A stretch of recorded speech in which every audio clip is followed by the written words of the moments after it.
Nintendo! Hey everyone, welcome back with Beano Mac, where today we're going to continue our Star Fox Assault playthrough on the Nintendo GameCube. Let's go wild. Curse you, Pigma. Why'd you run to such a vile place? This colony's supposed to be a hideout for all sorts of criminals. Don't you idiots know? This is part of Lord O'Donnell's territory. Hey, who let you in? This is the Star Fox team. We're here for a hog named Pigma. We don't want trouble. We don't know about no Pigma or any other fool. And now we know you're Star Fox, you ain't going nowhere. Come on, you lazy scum. Let's skin this fox and his whole crew. Get more guys up here. Come on. Hey, I got a message from my dad. It's about the core memory that Pigma nabbed. He says it might contain the location of the Aparoid Homeworld. We've got to get it back, no matter what. Gateway initiation detected. Enemy force increasing. Even if we pound them, this is going to become a war of attrition. Gotta do something about those transfer gateways. Okay, Slippy and I will wipe out the transfer gateways at the hideout. Understood. Falco and Krystal, deal with those battleships outside. All right, leave space to us. Be careful, Fox. You too, Krystal.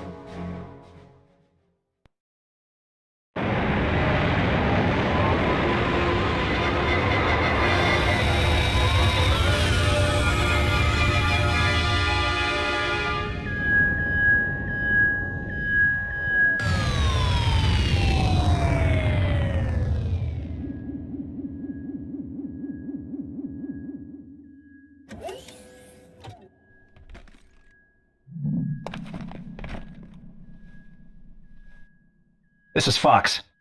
I've made it inside. How are things on your end, Slippy? I made it too. Okay, let's get this operation started. Falco, look. There, a battleship. And here we go! Alright, like he said, here we go. We're going to continue on with our Star Fox playthrough. This is going to be mission 3. Now this one, it always kind of stumped me, and I just feel like they never really explained the mission very well. You're supposed to obviously stop reinforcements coming into this whole base area here, and it's just really annoying because the issue I had while recording this was this level took me a few tries actually, is because I couldn't find the elevator, and it's just because it doesn't look like traditionally an elevator. And there's that bar, and they're gonna occasionally keep saying like, hey, we need help out here, we're getting overwhelmed, yada yada, but your thing isn't to actually go out there and help them. It's just to destroy their communications and whatnot.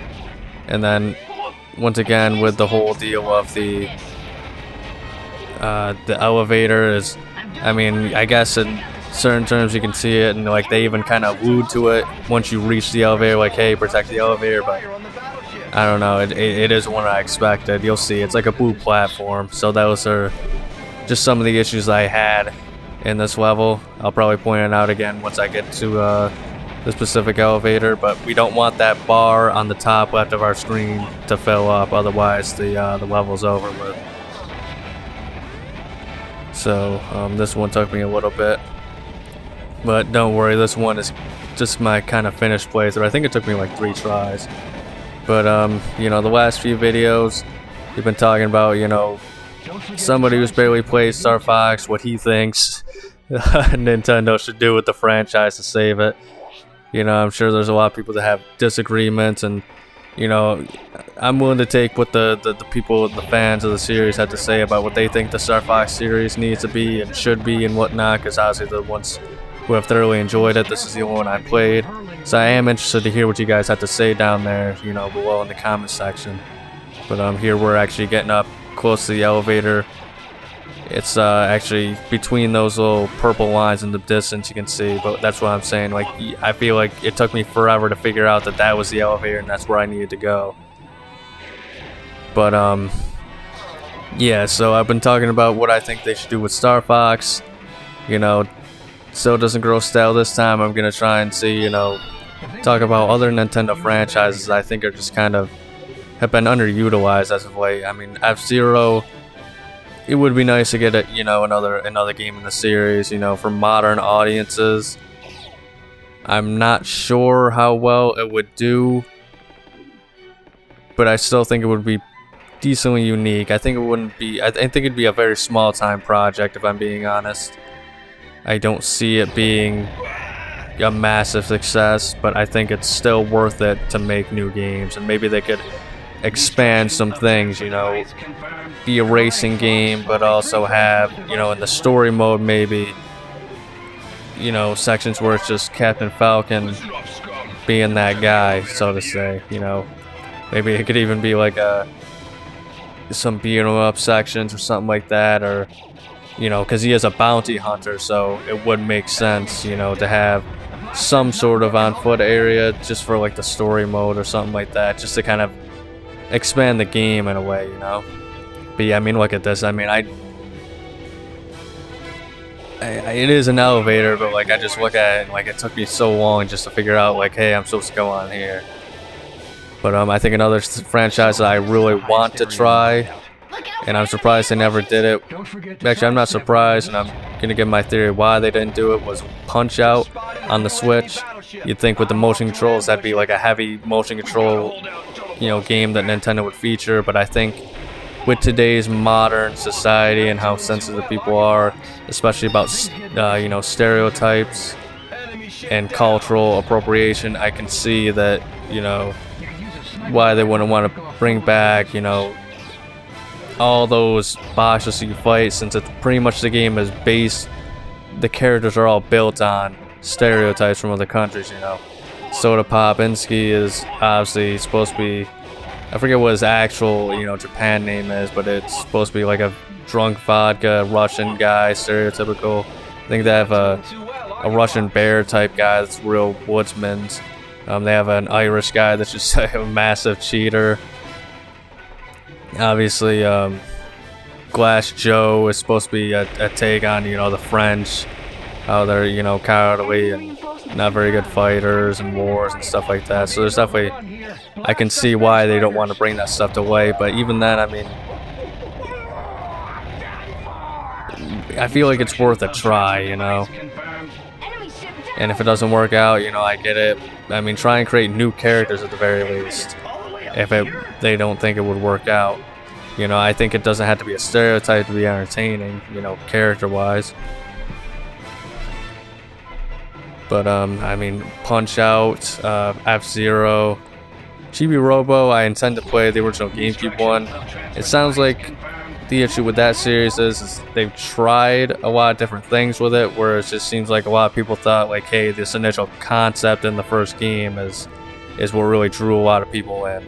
So I'm going to definitely try out Chibi Robo on the GameCube at some point. You know, if you guys want to vote on that, maybe it'll be my next poll even. You guys let me know in the comments if that's something you're interested in seeing. But, it just sounds like, you know, they kind of had that initial concept that people thought, hey, you know, this could be cool, this could be something, and then they didn't bring that concept back and expand on it. They just tried doing different things.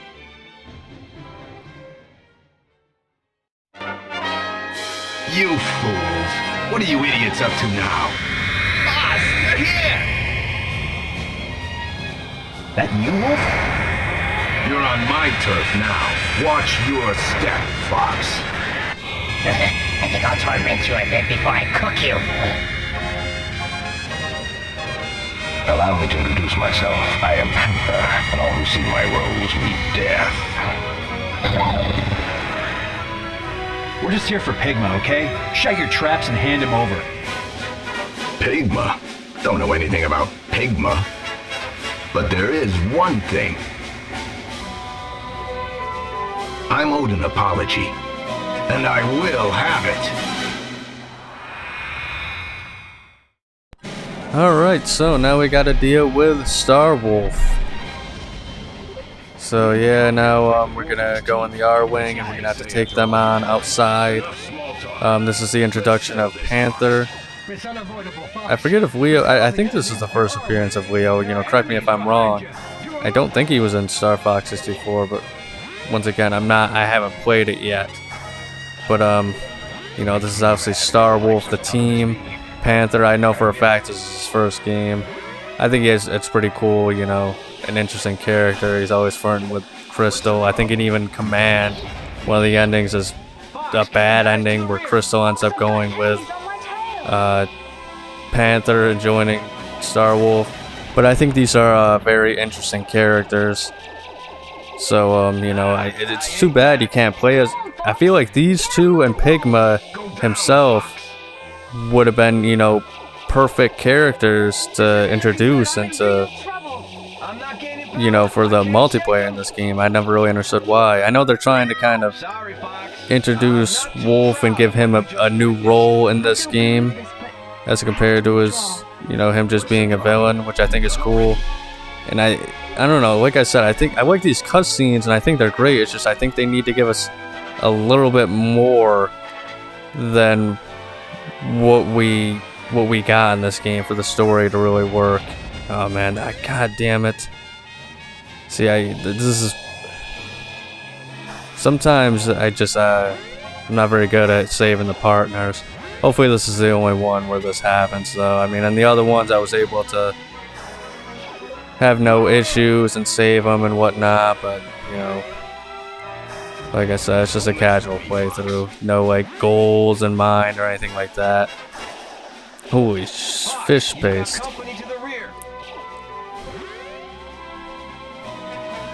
But this is pretty cool, just having a straight up fight with Starwolf. And boom, there we go with Starwolf. Mission over. Hope you guys enjoyed this conversation. And of course, remember to have a nice day. Thank you for joining.